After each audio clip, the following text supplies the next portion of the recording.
Bradesco, encare o futuro. Abra sua conta pelo app. Olá, boa noite. Seja bem-vindo ao Jornal da Record. Após decisão da Câmara de manter Daniel Silveira preso, agora Supremo autoriza inquérito por desacato contra deputado. Menino de 5 anos é resgatado depois de cair de um poço de 15 metros. E no Campeonato Brasileiro, os gols do clássico entre São Paulo e Palmeiras. Agora, no Jornal da Record. Oferecimento Bradesco, encare o futuro. Abra sua conta pelo app.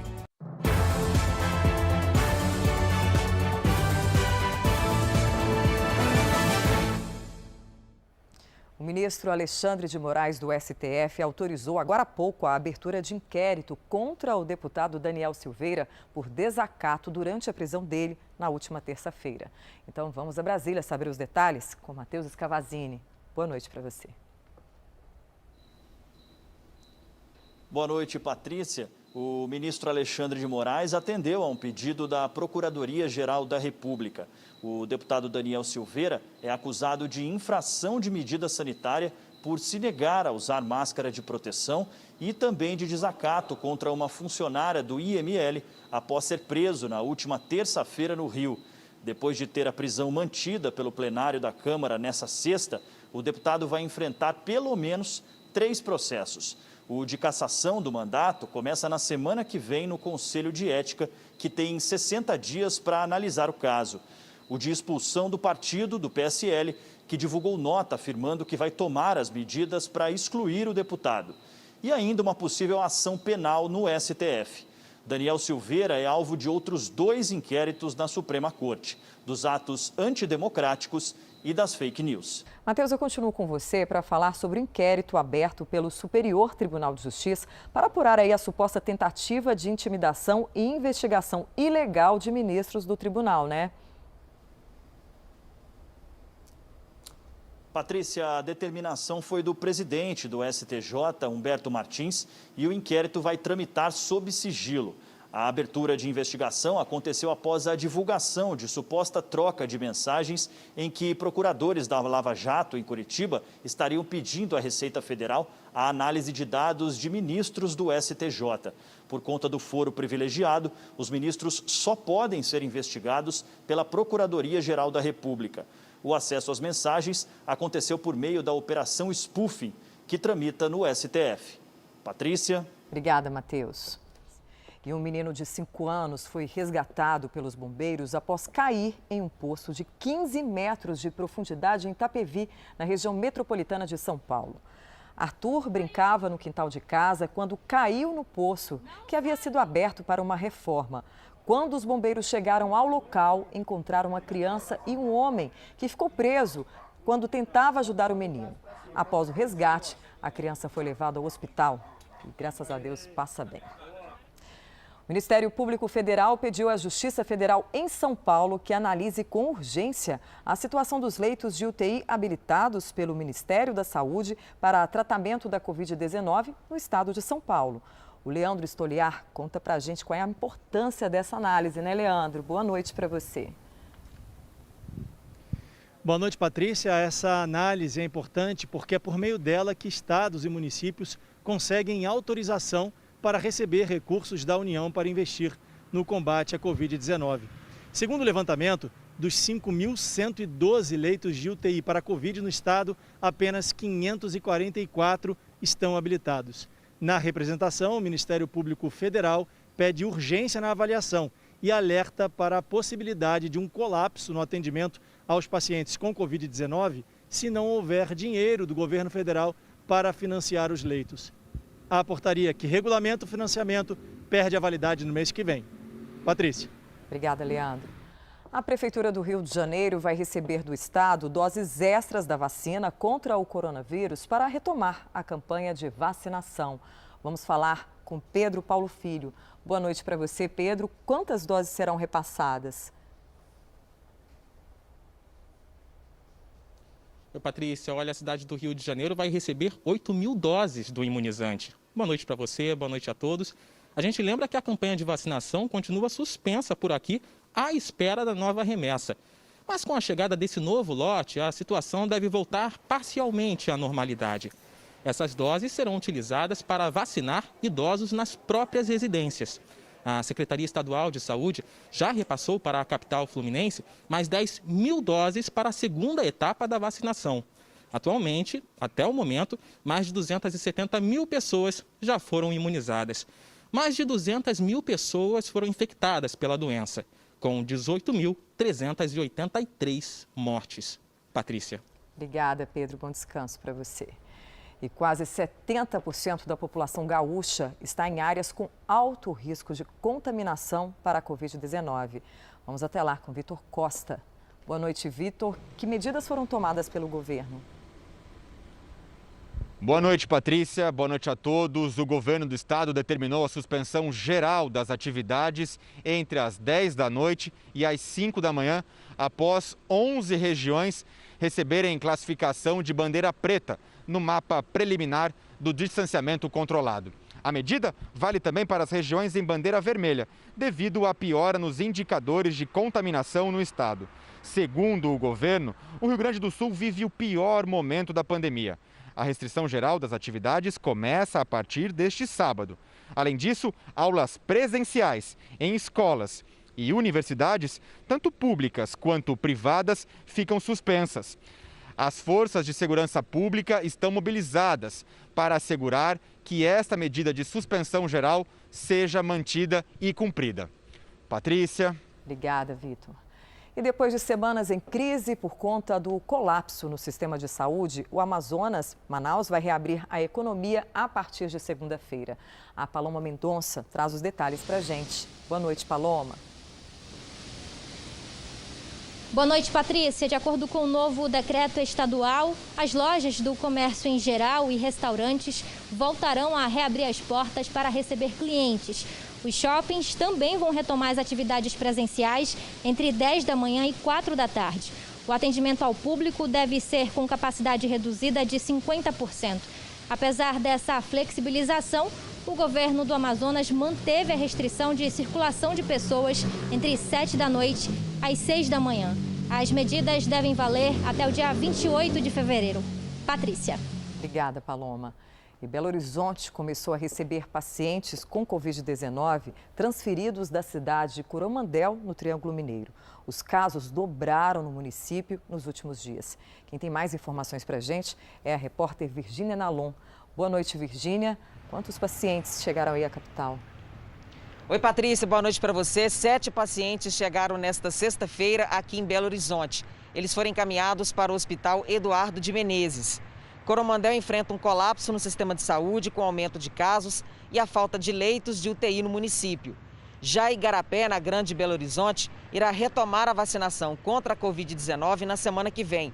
A imunização foi interrompida depois que 269 doses estragaram em uma pane nos refrigeradores que armazenavam as vacinas. A nova remessa deve estar disponível a partir desta segunda-feira. Patrícia. Obrigada, Virgínia.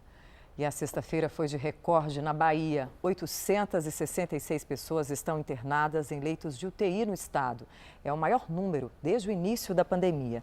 Também, nesta sexta, começou o toque de recolher em Salvador e em mais 343 municípios baianos. A Juliana Tourinho tem as informações de como foi esse dia aí na capital. Difícil, hein? Boa noite. Boa noite, Patrícia. Boa noite a todos. O decreto do governo, que vale até o dia 25 deste mês, proíbe o funcionamento de serviços não essenciais.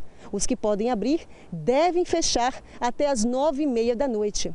A partir das 22 horas, serviços de delivery estão proibidos para bares e restaurantes e semelhantes, sendo permitidos apenas para farmácias. Meios de transporte metropolitanos ficam autorizados até 10h30 da noite.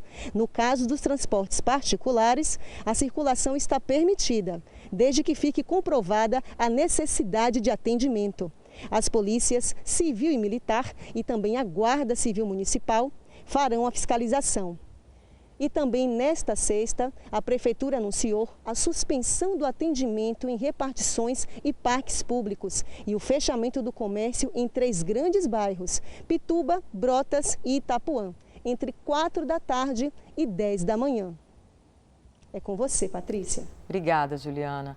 O Supremo Tribunal Federal determinou que o governo envie uma nova lista de grupos prioritários de vacinação contra o coronavírus. Vamos voltar a Brasília com as informações do Matheus Escavazini. É com você. Patrícia, a decisão do ministro Ricardo Lewandowski estipula o prazo de 5 dias para o envio da lista. O ministro pede que seja informado a ordem de preferência nas filas de vacinação, quais grupos terão preferência dentro do prioritário e que o Ministério da Saúde explique os motivos dessas escolhas. No dia 8 de fevereiro, Lewandowski já havia solicitado a elaboração da lista pelo governo federal, mas a resposta da Advocacia Geral da União foi considerada insuficiente. Segundo o ministro, a lista vai permitir otimizar a distribuição da vacina e evitar os fura-filas. Patrícia. Obrigada, Matheus. Bom fim de semana. A nova estratégia do Ministério da Saúde de usar todo o estoque de vacinas para acelerar a imunização, sem reservar unidades para a segunda dose, foi elogiada pelo ex-secretário executivo da pasta. João Gabardo, que hoje trabalha no Centro de Contingência do Combate ao Coronavírus em São Paulo, participou da live JR desta sexta. Eu penso que a vantagem de vacinar, aumentar a velocidade da vacinação dos idosos, uma vez que quase 80% dos óbitos ocorrem em pessoas com mais de 60 anos de idade, esse é o nosso a grande parcela de risco na população. Eu acho que vale a pena nós corrermos o risco de, eventualmente, caso atrase a segunda dose, em 1 semana, 2 semanas, o prejuízo de atrasar um pouco a segunda dose é muito menor do que a vantagem que nós temos em aumentar a velocidade, vacinar mais pessoas idosas, já utilizando todas as vacinas que nós temos disponível. Então, acho que está correta essa posição do ministro Pazuello. Não seria mais interessante haver uma concentração, distribuição das vacinas em locais e cidades onde há maior número de casos? Eu acho que o critério que o Ministério vinha utilizando e vem utilizando, que é fazer a distribuição das vacinas de acordo com os critérios demográficos, é mais adequada do que fazer por critérios epidemiológicos. Eu vejo 3 razões para isso, Celso. A primeira delas, nenhum país no mundo, dos países que têm maior relevância, utilizaram qualquer tipo de atitude parecida com essa. A distribuição das vacinas tem sido feita usando critérios populacionais, critérios demográficos. O segundo, ela pode gerar uma insatisfação muito grande na população, porque se nós usarmos esse critério para distribuir as vacinas para os diversos estados, os estados vão reproduzir isso nos municípios. Então, nós vamos aplicar a vacina nos locais onde a pandemia tem uma velocidade de transmissão maior. Aí eu quero vamos fazer um exemplo. Nós temos uma região de Bauru, onde a velocidade da transmissão é mais alta, o número de casos é maior, porque as autoridades, inclusive a prefeita de Bauru, acredita que a solução é aumentar o número de leitos e que a restrição, a mobilidade das pessoas não é o mais importante. Então, pode deixar a vida andar normalmente e resolve colocando mais leitos de UTI. Isso é um equívoco muito grande. A região que faz tudo correto, segue as restrições, ela se sacrifica para cumprir com as recomendações e ela tem uma transmissibilidade mais baixa. Aí ela vai receber menos vacinas do que aquela região em que não há nenhuma obediência às recomendações, né? As pessoas estão vivendo como se estivessem na vida normal e elas vão ser beneficiadas, receber mais doses de vacinas. Cria na população um sentimento de injustiça muito grande. E tem um terceiro aspecto que, tecnicamente, talvez seja o melhor. A vacina não é a solução para quando as pessoas já apresentam uma transmissibilidade alta da doença. As pessoas já estão com o vírus e a vacina, ela protege. A vacina tem que ser aplicada em pessoas que ainda não estão com o vírus e que ela vai precisar 3, 4 semanas para adquirir imunidade. Então, a vacina é para fazer prevenção. É exatamente para os locais onde a transmissão do vírus ainda não ocorreu e é dessa forma que nós vamos evitar que nesses locais onde a transmissão da doença é baixa, a gente vai evitar que ela se transforme numa região de alta transmissibilidade da doença. Por isso, esses argumentos são contrários a essa mudança na sistemática da distribuição das vacinas.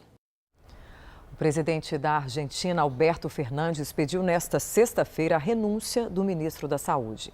Inês Gonçalves Garcia teria distribuído vacinas contra a Covid-19 para amigos e familiares fora do grupo prioritário. Atualmente, na Argentina, apenas profissionais da saúde e idosos acima dos 70 anos têm direito a receber doses do imunizante.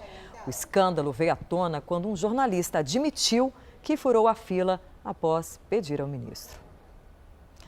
A polícia do Capitólio dos Estados Unidos afastou 6 agentes e vai investigar outros 35 por comportamento inadequado durante a invasão no Congresso. Quem traz os detalhes é a correspondente Evelyn Bastos. Essa investigação acontece porque muitos policiais foram vistos confraternizando e até tirando fotos com os manifestantes pró-Trump que invadiram o Capitólio no início desse ano. A invasão, que aconteceu em 6 de janeiro, dias antes de Joe Biden tomar posse como presidente, deixou 5 mortos, entre eles um policial. Enquanto isso, na Casa Branca, Biden tenta avançar com um projeto de lei que pode injetar o equivalente a 10 trilhões de reais na economia. Nesta sexta, o texto foi aprovado por um comitê da Câmara dos Deputados e pode ser aprovado no fim da próxima semana. Patrícia. Obrigada, Evelyn.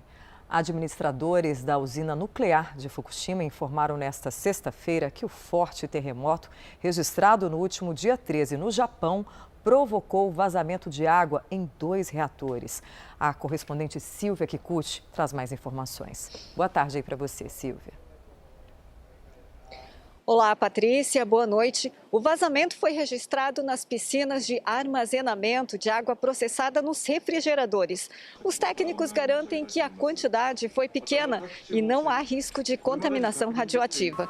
Os reservatórios dos reatores estão quase chegando no limite e a água pode ser devolvida ao mar, mas essa ideia tem gerado críticas internacionais. A principal preocupação por aqui é a possibilidade de novos tremores. E se forem seguidos de tsunami, como 10 anos atrás, aí sim os danos serão incalculáveis. Patrícia. Obrigada, Silvia. E olha só essa, em Israel, um bar trocou as doses de bebida alcoólica por doses de vacinas. Isso porque o local, para ajudar a acelerar a imunização, passou a funcionar como centro de vacinação contra a Covid-19. Para estimular a população, quem se vacinar no bar ganha um drink sem álcool para comemorar. 43% da população de Israel já recebeu ao menos uma dose do imunizante. O país é o que mais vacinou os cidadãos proporcionalmente. Aqui no Brasil, futebol, no Clássico Paulista, pelo Campeonato Brasileiro, São Paulo empatou com o Palmeiras e agora não tem mais chances de ser campeão. Veja só como foi. Os 2 gols do empate saíram no final da partida. Luciano, de pênalti, abriu o placar para o São Paulo. Mas Rony, aos 48 minutos do segundo tempo, chutou. A bola desviou em Luan e enganou o goleiro Thiago Volpi. São Paulo 1, Palmeiras também 1. Com o resultado, agora somente o Internacional e Flamengo têm chances de conquistar o título do Campeonato Brasileiro. E essa edição do Jornal da Record termina aqui. Outras informações no Fala Brasil, edição de sábado às 7h35 da manhã. Um bom fim de semana para você e uma boa noite.